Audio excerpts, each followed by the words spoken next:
আর নন finite verb আমি প্রত্যেকের খাতায় উঠাই দিছি একবারে।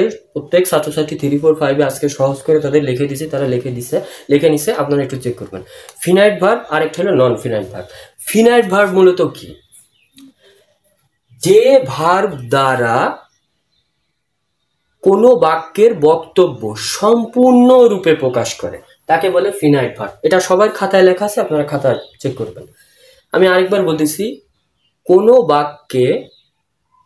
কোনো বাক্যের বক্তব্য যে ভার্ব দ্বারা সম্পূর্ণরূপে প্রকাশ পায় তাকে বলে ফিনাইট ভার্ব। ফিনাইট ভার্ব মূলত হলো মেইন ভার্ব বা বেসিক ভার্ব যদি বলা হয় তাহলে এটা হলো ফিনাইট ভার্ব। যেমন যদি বলি গো মানে যাওয়া, এটা ফিনাইট ভার্ব। ইট মানে খাওয়া, এটা ফিনাইট ভার্ব। যদি বলি প্লে মানে খেলাও ফিনাইট ভার্ব। এবার আমরা আসি নন ফিনাইট ভার্ব। কোনো বাক্যের বক্তব্য যদি সম্পূর্ণরূপে অর্থ প্রকাশ না পায় যে সকল ভার্ব দ্বারা, তাদের বলে নন ফিনাইট ভার্ব। সম্পূর্ণরূপে অর্থ প্রকাশ পাইলে সেই ভার্বগুলো হলো ফিনাইট ভার্ব, আর সম্পূর্ণরূপে যদি অর্থ প্রকাশ না পায় সেটা হলো নন ফিনাইট ভার্ব। এখন নন ফিনাইট ভার্ব চেনার উপায়টা কি? আমাদের ফিনাইট ভার্বের আগে যদি আমরা টু যোগ করে দিই সেটা হলো নন ফিনাইট ভার্ব।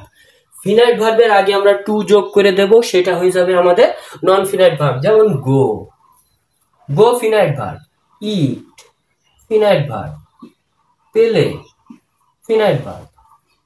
এগুলো আমাদের ফিনাইট ভার্ব, সম্পূর্ণ অর্থ প্রকাশ করে। কারণ এগুলোর আগে যদি আমরা টু যোগ করে দিই তাহলে ভার্বের যে রূপটা দাঁড়াবে সেটা হলো ফিনাইট ভার্ব। টু যোগ করলে বাংলাতে এর অর্থ দাঁড়ায় তে। টু মানে বাংলায় তে। গো মানে যাওয়া, টু অর্থ হলো দাঁড়াবে যেতে। টুর অর্থ হলো যেতে। ইট মানে খাওয়া, ইটের আগে যদি আমি টু দিই, টু ইট, এইটা হলো নন ফিনাইট ভার্ব। ইট মানে খাওয়া, টু ইট তাহলে খেতে। টু মানে কিন্তু তে, টু মানে হলো তে। তাহলে আমরা যদি অনুরূপ আরেকটা বলি, পেলে কিন্তু ফিনাইট ভার্ব। পেলে হলো ভার্বের বেসিক ফর্ম বা বেস ফর্ম। এটা দ্বারা পরিপূর্ণ অর্থ বা বক্তব্য সম্পূর্ণরূপেই প্রকাশ পায়। কিন্তু যদি আমরা বলি টু পেলের আগে যদি আমি যোগ করে দিই টু, তাহলে এই টু পেলে একত্রে বলা হবে নন ফিনাইট ভার্ব। তাহলে টু গো যদি হয় যেতে, গো মানে যাওয়া, টু গো মানে যেতে। ইট মানে খাওয়া, টু ইট মানে খেতে। তাহলে পেলে মানে খেলা, টু পেলে হবে খেলতে, তাই না? খেলতে কারণ খেলতে এটা কিন্তু মানে কি? খেলতে কিন্তু কোনো পরিপূর্ণ অর্থ প্রকাশ করতেছে না। খেতে মানে কি? সে ভাত খায়।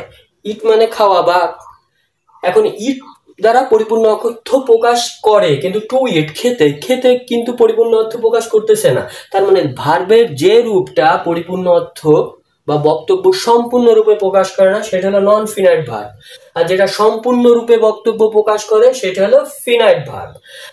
ফিনাইট ভার্বের আগে যদি আমি টু দিয়ে দিই তাহলে ভার্বের যে রূপটা দাঁড়ায় সেটা হলো নন ফিনাইট ভার্ব। প্রত্যেকের খাতায় একদম ওরা এইভাবেই লিখে রাখছে। আপনারা কাইন্ডলি অভিভাবকদের রিকোয়েস্ট করতেছি আপনারা একটু চেক করবেন।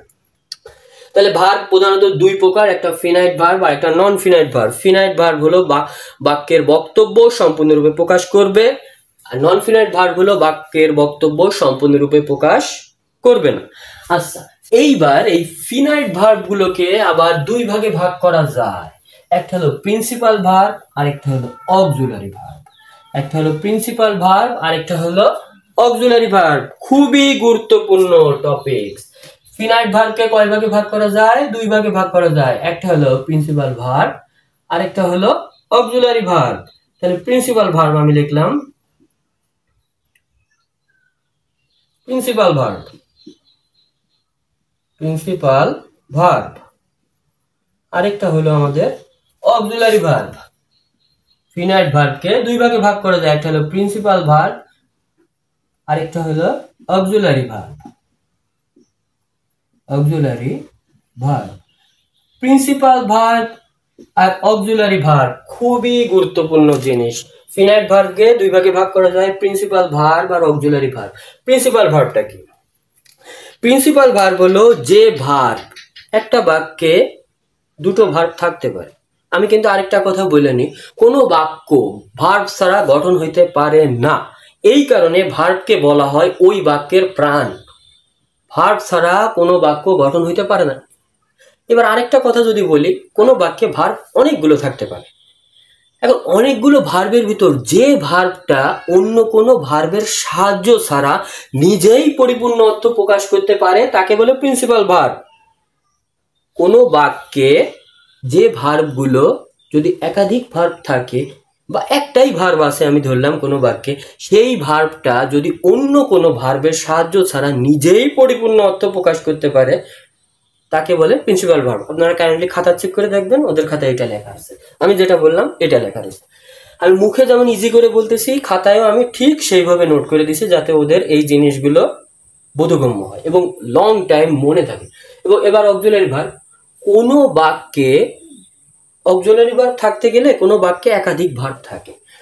কোনো বাক্যে যে ভার্বগুলো প্রিন্সিপাল ভার্বের অর্থ প্রকাশ করতে সাহায্য করে সেটা হলো অক্সিলারি ভার্ব। আমি আবার বলতেছি, কোনো বাক্যে যে ভার্বগুলো প্রিন্সিপাল ভার্বের অর্থ প্রকাশ করতে সাহায্য করে সেটা হলো অক্সিলারি ভার্ব। অক্সিলারি ভার্ব মোট 24টা। অক্সিলারি ভার্ব মোট 24টা। am, is, are, was, are, shall, should, can, could, may, might, must, dare to, ought to। আমি বিস্তারিত আলোচনা করব বাংলা অর্থ সহ। তবে অক্সিলারি ভার্ব যে 24টা, এই 24টা অক্সিলারি ভার্ব খুবই গুরুত্বপূর্ণ। আর এটা 9, 10 ইন্টারমিডিয়েট সবারই এখনো কাজে লাগে। এটা আমাদের খুবই ভালোভাবে জানা লাগবে।